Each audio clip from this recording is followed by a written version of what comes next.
Newspapers.com is a great tool for military research. Many of the military records for our World War II veterans were destroyed in a fire in the 1970s, but newspapers help fill in some of the gaps. For example, papers often reported when members of the community enlisted in the service. Here's an article showing that my father-in-law joined the Army in March 1944. I see from another clipping that he was home on furlough in July 1945. It also reveals his rank, which division he served in, where he'd been stationed, and that he fought in the Battle of Siegburg. I want to learn more about this battle, so I'm going to search newspapers. I found so many articles to explore. This one doesn't mention my father-in-law by name, but a fellow soldier who served alongside him sent home a detailed account of his division's experience. Obituaries are another way to learn details of military service.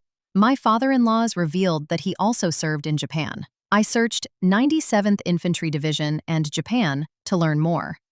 This clipping talks about his division arriving in Japan in September 1945. Try these strategies for any conflict to piece together the military history of your ancestors on Newspapers.com.